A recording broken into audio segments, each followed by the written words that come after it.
शीरापुर गांव में अनुष्का अपनी मां निर्मला के साथ रहती थी।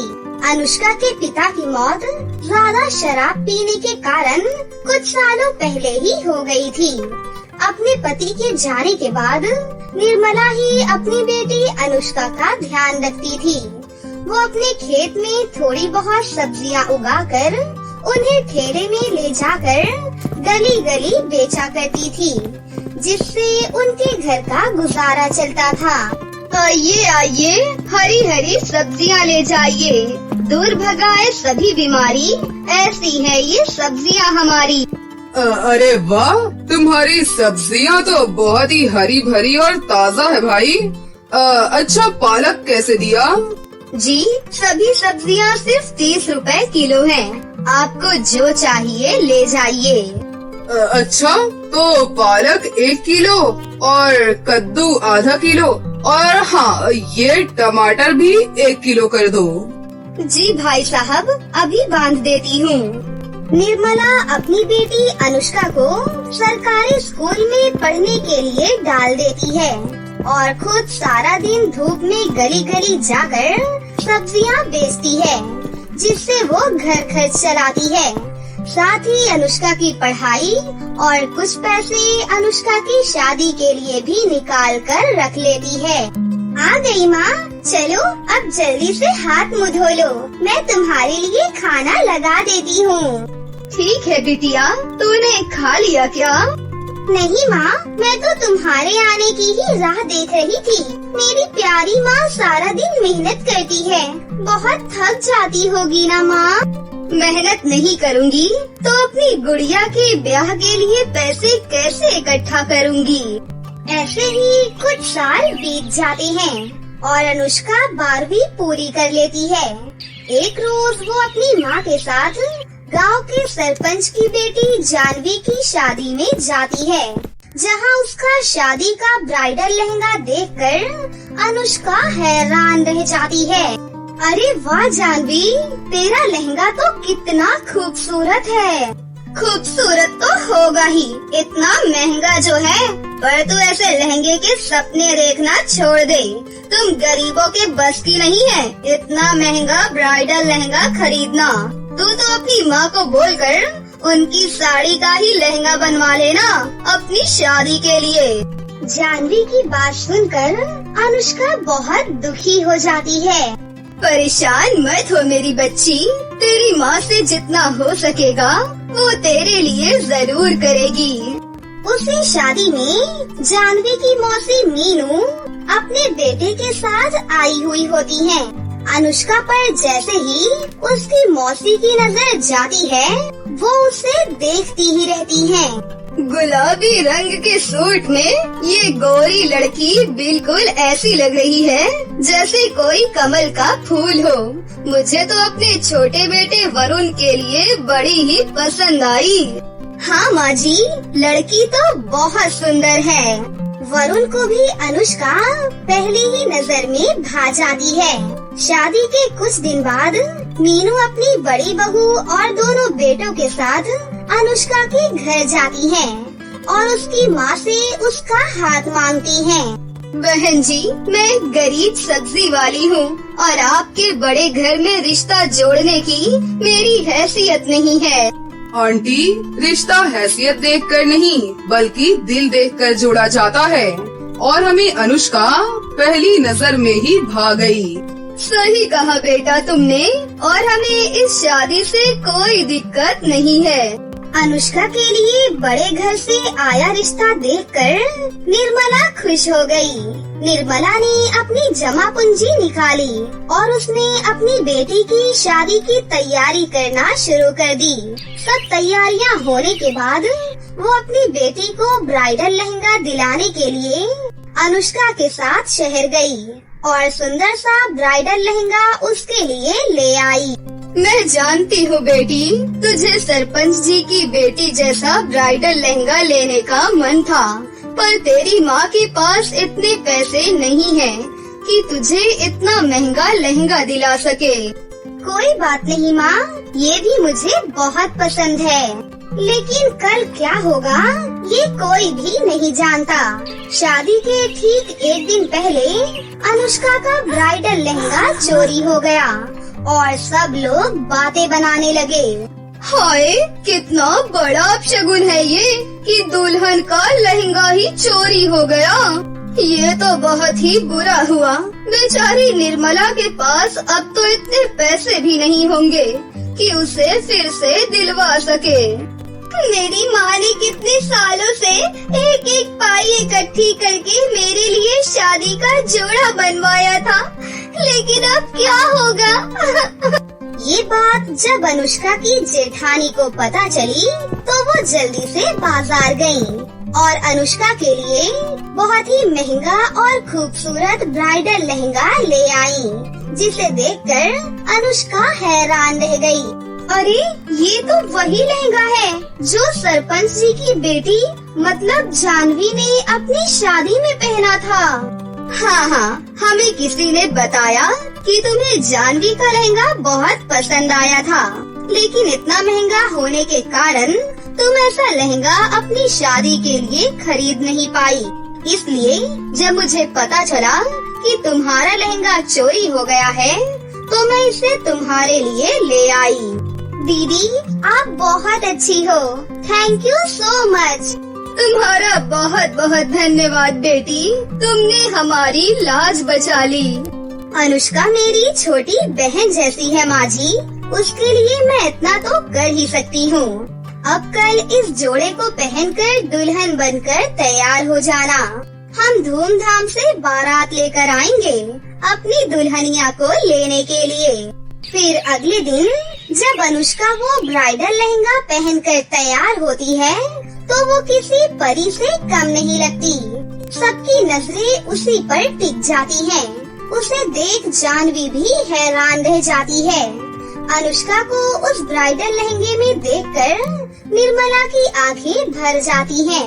फिर धूमधाम से अनुष्का की शादी वरुण से खुशी खुशी हो जाती है। बुलबुल एक सुंदर सा लहंगा पहने हुए अपने जन्मदिन का केक काट रही होती है। तभी उसके पड़ोस में रहने वाली 5 गरीब बच्चियाँ लाली, आलिया, शालू और सबसे बड़ी जानवी गुड़िया को गोद में लिए फटी चिटी फ्रॉक पहने हुए जन्मदिन में आ जाती हैं। तभी 5 साल की लाली हाथ आगे करके बुलबुल से कहती है, बुलबुल हमें भी अपने जन्मदिन का केक खिलाओ ना, हम 5 बहनों ने कभी भी केक नहीं खाया है।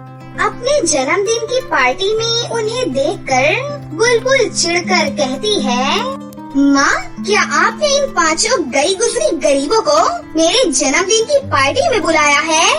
नहीं बुलबुल बेटा, भला मैं इन भिखारियों को क्यों बुलाऊंगी? मुझे लगा तुमने बुलाया होगा। माँ ये गई गुजरी गरीब मेरी सहेली थोड़ी ही है जो मैं इन्हें बुलाऊंगी। देखो तो कैसे फटी चिटी फ्रॉक पहनकर भूखी नंगी की तरह केक खाने के लिए चली आई। मेरा पूरा बर्थडे ही खराब कर दिया इन्होंने। ये कहकर बुलबुल जोर जोर से रोने लगती है, जिसे देखकर अमीर घमंडी ललिता उन 5 गरीब बच्चों को धक्का देते हुए अपने घर से बाहर निकाल देती है और सबसे बड़ी जानवी जो कि गुड़िया को गोद में लिए हुए होती है, बड़ी तेजी से उसका हाथ पकड़कर उसको घर लेकर आती है, जहाँ उनकी गरीब दर्जी माँ मालती गर्मी में मेहनत से कपड़े सिल रही होती है। मालती, कहाँ हो तुम मालती? अरे भाई कौन है? इस तरह से क्यों चिल्ला रहे हो? अरे ललिता जी, आप संभाल के रखो अपनी गरीब बेटियों को। फ्री फंड का खाने के लिए किसी के भी घर पहुंच जाती हैं। आज तुम्हारी इन 5 गरीब बेटियों ने मेरी बेटी का बर्थडे खराब कर दिया। अपनी बेटियों की तरफ से मैं आपसे हाथ जोड़कर माफी मांगती हूँ। ललिता जी माफ कर दीजिए, ये बच्चियाँ हैं, नादान हैं। भाड़ में गई इनकी नादानी। अगर दोबारा से ये 5 कभी भी मेरे घर आई ना तो देख लेना तुम। इस तरह से ललिता बेचारी गरीब दर्जी मालती को सुनाकर वहाँ से चली जाती है। क्यों गई थी तुम 5 उनके घर? हमें माफ कर दो माँ। लाली और शालू को केक खाने का मन कर रहा था, इसीलिए हम वहाँ पर गई थी। माँ, तुम्हें पता है ना, ललिता आंटी की बेटी बुलबुल ने कितना सुंदर लहंगा पहना था। माँ, तुम हमारा जन्मदिन क्यों नहीं मनाती? हम भी सुंदर सुंदर लहंगे पहनकर अपना जन्मदिन मनाना चाहती हैं, केक काटना चाहती हैं। देखो, हम सबकी फ्रॉक भी फट गई है, हमारे लिए लहंगा खरीद दो ना माँ। अपनी पांचों गरीब बेटियों के मन में लहंगा पहनने के सपने को देखकर उस गरीब दर्जी माँ की आंखें भर आती हैं। तभी शक्ति घर आ जाता है और सब कुछ सुन लेता है। लाली, बाबूजी की समझदार बेटी कौन है? मैं हूँ बाबूजी। देखो लाली, आलिया, शालू और जानवी, ये बात तुम चारों के लिए और छोटी सी गुड़िया के लिए भी है। तुम तो जानती हो, तुम्हारी माँ एक गरीब दर्जी है और मैं एक माली। हम जो भी थोड़े बहुत पैसे कमाते हैं वो तुम पाँचों का पेट भरने में ही खर्च हो जाते हैं। अब तुम ही बताओ, ऐसे में तुम्हारे गरीब माँ बाप तुम पाँचों के लिए लहंगा कहाँ से खरीदेंगे? पिता की बात सुनकर पाँचों के चेहरे उदास हो जाते हैं और वो उन पाँचों को घर के आंगन में ले जाता है, जहाँ तरह तरह के फूल खिले होते हैं। पिताजी, आप हम पाँचों को ये फूलों के बगीचे में क्यों लाए हैं? पिता के समझाने पर पाँचों बेटियाँ लहंगे की जिद छोड़ देती हैं। तभी अपनी बेटियों को देखकर उनकी गरीब दर्जी माँ कहती है, मैं जानती हूँ मेरी बच्चियों कि तुम पाँचों का लहंगा पहनने का कितना मन है, इसलिए अब मैं थोड़ा थोड़ा करके लहंगे के लिए पैसे जोड़ूंगी। बेचारी गरीब दर्जी मालती दिन रात कपड़े सीती है, मगर लोग भी उसकी गरीबी देखकर इस बात का खूब फायदा उठाते हैं और सस्ते में ही उससे कपड़े सिलवा लेते हैं। ऐसे में वो जो भी कमाती वो घर में ही खर्च हो जाता।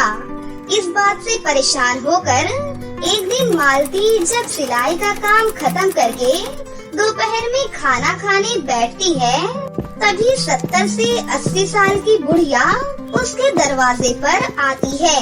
बेटी, बहुत भूखी हूँ, इस बुढ़िया को कुछ खाने को दोगी? मगर अम्मा, मुझ गरीब दर्जी के पास आपको देने के लिए बस ये रूखी सूखी रोटी ही है, अगर आप खा सकती हैं तो ये लीजिए। ये कहकर मालती अपने आगे की थाली बूढ़ी अम्मा की ओर बढ़ा देती है और उसे अपने घर में बिठाकर खिलाती है। तभी वो बुढ़िया एक परी बन जाती है। माफ करना, मगर तुम्हारी बागों के ये रस भरे फूल मुझे तुम्हारे घर खींच लाए, तो मैंने सोचा क्यों ना तुम्हारी परीक्षा लूं। कहो, मुझ गरीब को अपने बाग के फूलों का रस पीने देने के लिए तुम बदले में मुझसे क्या लोगी? फिर मालती उस परी से अपनी पांचों बेटियों के लिए लहंगा मांगती है। तभी अपने जादुई हाथों से बगीचे के फूलों को छूकर परी कहती है, देखो, अब तुम्हारे बगीचे के फूल जादुई फूल हैं, जो ना कभी सूखेंगे, ना कभी मुरझाएंगे और ना ही कभी इनकी खुशबू कम होगी। इन फूलों से तुम अपनी बेटियों के लिए लहंगा बना सकती हो। ये बोलकर परी वहाँ से गायब हो जाती है और मालती उन सारे जादुई फूलों को तोड़कर घर के अंदर ले आती है और बचे कुचे कपड़ों के कतरन को जोड़ जोड़कर लहंगा सिलना शुरू कर देती है। मैं जानती थी कि एक न एक दिन ये कतरन मेरे काम जरूर आएंगे। इन कतरन से मैंने लहंगे का अस्तर तो बना लिया, अब बस मुझे फूलों से इसे सजाना है। ये बोलकर मालती रंग बिरंगे फूलों को लहंगे पर सिल देती है और एक एक करके अपनी पांचों बेटियों की उम्र के हिसाब से 5 अलग अलग डिजाइन के सुंदर सुंदर फूलों वाले लहंगे सिल लेती है, जिसमें कोई बैकलेस फूलों वाला लहंगा होता है तो कोई परियों वाला लहंगा होता है। फिर वो फूलों से बना लहंगा अपनी पांचों बेटियों को देती है। सुनो लाली, आलिया, शालू, जानवी और गुड़िया, ये लो, ये तुम्हारे लिए है। फूलों वाला लहंगा देखकर वो पांचों बहुत खुश हो जाती हैं। यहाँ तक कि 2 साल की गुड़िया भी खुशी से चहकने लगती है। माँ, ये फूलों वाला लहंगा तो बहुत ही सुंदर है। ये आपने कहाँ से खरीदा? खरीदा नहीं, बल्कि तुम्हारी गरीब दर्जी माँ ने अपने हाथों से तुम पांचों के लिए खुद सिला है। माँ, अब देखना, हम भी उस बुलबुल की बच्ची को अपना फूलों वाला सुंदर सा लहंगा दिखाएंगे। मगर माँ, आखिर ये फूलों वाला लहंगा हम कितने दिन पहन पाएंगे? क्योंकि इसके फूल तो कुछ ही घंटे में मुरझा जाएंगे और हम पांचों को फिर से फटे चिटे हुए फ्रॉक पहनने पड़ेंगे। ऐसा बिल्कुल भी नहीं होगा मेरी बच्चियों। ना तो इसके फूल मुरझाएंगे और ना ही इन फूलों की खुशबू जाएगी। ये सुनकर पांचों की खुशी फिर से लौट आई और वो अपने फूलों वाले लहंगे पहनकर गली सड़क बाजार में खुशी से घूमती हैं। जो कोई भी उन गरीब पांचों बच्चियों के फूलों वाले लहंगे को देखता तो बस देखता ही रह जाता।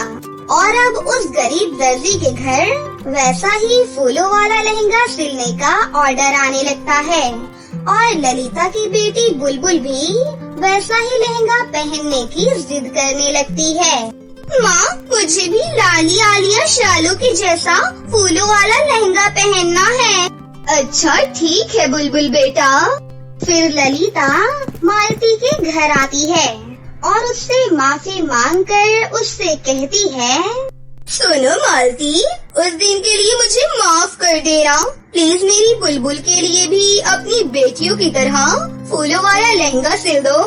वैसे तो ये फूल मुरझा ही जाएंगे, मगर बेटी की खुशी के लिए तुम जितना कहोगी मैं उतने पैसे दे दूंगी।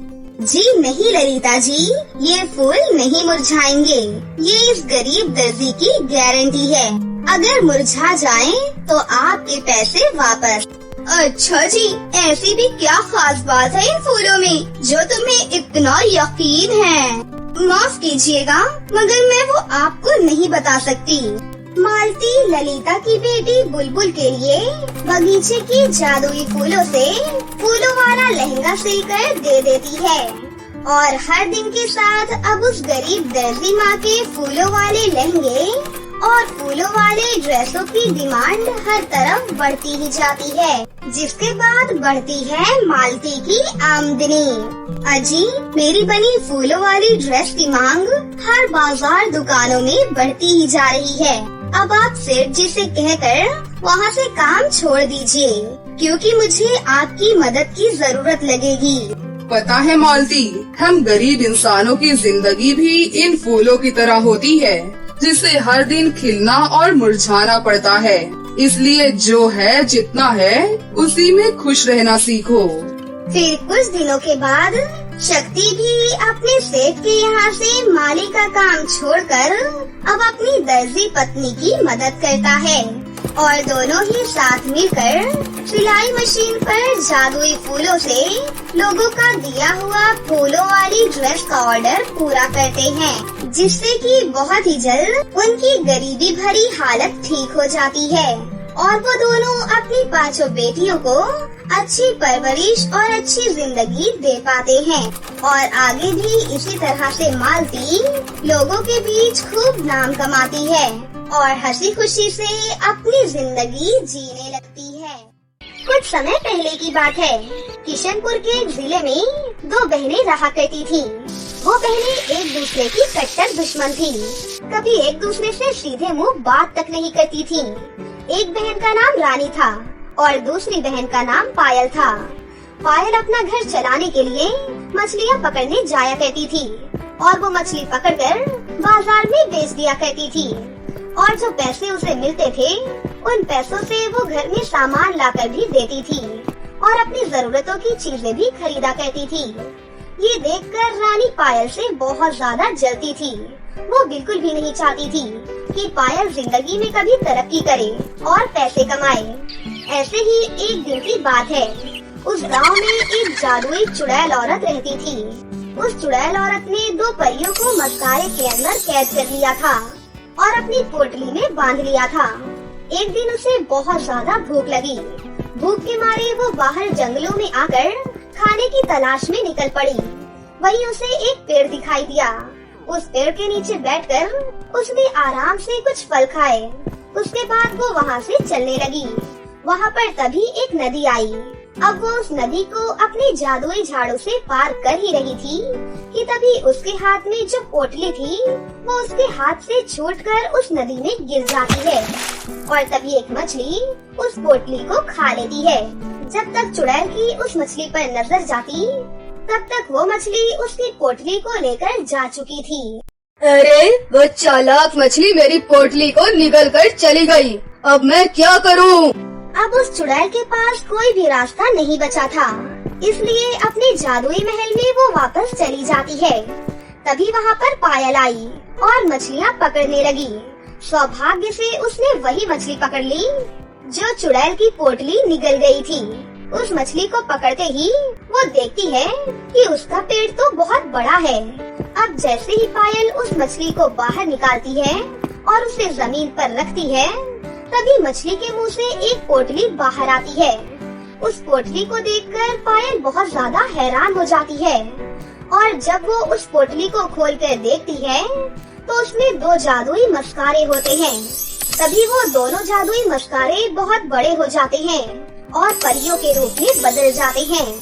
आपने हमें उस चुड़ैल के चंगुल से बचाया है, इसलिए आज से हम लोग आपकी ही सेवक हैं। आज से हम दोनों परियां आपकी ही सेवा करेंगी और आपका अच्छे से ध्यान रखेंगी। आज से आप हमारी मालकिन हैं। उन दोनों परियों को देखकर पायल बहुत ज्यादा खुश हो जाती है और खुशी से वहीं पर नाचने लगती है। अब दोनों परियां मिलकर पायल को अच्छे से तैयार कर देती हैं और उसका श्रृंगार भी कर देती हैं। अब वो बहुत ज्यादा सुंदर लगने लगी थी। तभी वहाँ पर उसकी बहन रानी आ जाती है और उसे ऐसा देखकर उसका खून खौल जाता है कि ये मुझसे ज्यादा अच्छी क्यों लग रही है।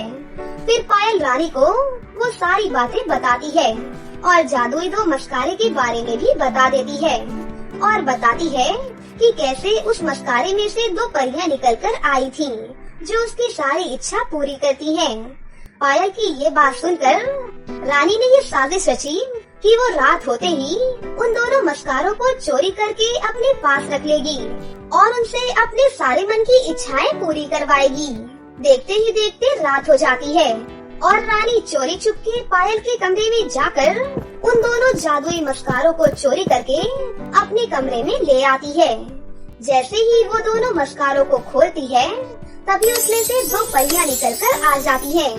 उन्हें देखकर रानी कहती है, सुनो तुम दोनों परियों, अब तुम दोनों मुझे पायल से भी ज्यादा सुंदर और गोरी बना दो और मेरे कपड़े बिल्कुल परियों जैसे बना दो ताकि मैं इस दुनिया की सबसे खूबसूरत लड़की लगूं और मेरा रंग रूप और ज्यादा सुंदर कर दो और मुझे बहुत सारे धन और दौलत भी दे दो ताकि जिंदगी में मुझे कभी भी किसी चीज की कमी ना हो। रानी की ये बात सुनकर दोनों परियां अपनी छड़ी को घुमाती हैं और अपनी छड़ी से रानी को बिल्कुल काली बना देती हैं और उसके कपड़े भी गंदे और मैले कर देती हैं और उसके चेहरे पर बहुत सारे दाग धब्बे भी कर देती हैं। अब रानी पहले से भी ज्यादा बदसूरत और गंदी लगने लग जाती है। वो अपनी ये हालत देखकर फूट फूट कर रोने लगती है। तभी उसकी आवाज सुनकर पायल दौड़ते हुए वहाँ पर आ जाती है और कहती है, अरे क्या हुआ रानी, तुम ऐसे क्यों रो रही हो और तुम्हारा चेहरा इतना गंदा कैसे हो गया? ये सब कैसे हुआ रानी? पायल, तुम्हारी बहन रानी लालच में आकर हमसे बहुत सारी इच्छाएं कर रही थी, धन दौलत मांग रही थी, इसलिए हमने उसका ये हाल कर दिया है। लालच करने वालों के साथ ऐसा ही होता है। परी की ये बात सुनकर पायल कहती है, देखा रानी, मैं तुम्हें हमेशा से ही मना करती थी ना कि लालच करना बुरी बला है। आज तुम्हारी लालच की वजह से देखो तुम्हारे साथ क्या हो गया और तुम्हारी क्या हालत हो गई है। हाँ पायल, तुम सही कहती थी। आज के बाद मैं ऐसा कभी भी नहीं करूँगी और भगवान के लिए उन परियों को बोलो कि मुझे पहले जैसा बना दे। मैं इस बदसूरत से चेहरे के साथ नहीं जी सकती हूँ। रानी की ये बात सुनकर पायल उन परियों से कहती है, जादुई परियों, प्लीज मेरी बहन को पहले जैसा बना दो। इसे अपनी गलतियों का एहसास हो गया है। आज के बाद ये ऐसा कभी भी नहीं करेगी। प्लीज परियों, प्लीज। पायल की ये बात सुनकर जादुई परी बोलती है, तुम्हारी बहन को पहले जैसा तो बना देंगे हम, पर उसके बदले में हम यहाँ से चले जाएंगे और तुम्हारी सेवा भी नहीं करेंगे। अगर तुम्हें ये मंजूर है तो तुम बेशक अपनी बहन की सूरत पहले जैसी करवा सकती हो। हाँ हाँ जादुई परियों, मुझे ये बात मंजूर है। आप बस मेरी बहन को पहले जैसा बना दो। पायल की ये बात सुनकर वो दोनों परियां रानी को पहले जैसा बना देती हैं और ये देखकर रानी बहुत ज्यादा खुश हो जाती है और उसे अपनी गलती का एहसास भी हो जाता है कि वो पायल के साथ कितना बुरा करती थी। फिर वो पायल से अपनी गलती की माफी मांगती है और पायल भी उसे माफ कर देती है और फिर वो दोनों परियां वहाँ से गायब हो जाती हैं और फिर दोनों बहनें एक साथ प्रेम और स्नेह के साथ रहने लगती हैं। दोनों में इतना प्यार देखकर उनके माता पिता भी बहुत खुश होते हैं और सोचते हैं कि ये चमत्कार कैसे हो गया। ये दोनों अब आराम से साथ साथ कैसे रहने लग गयी।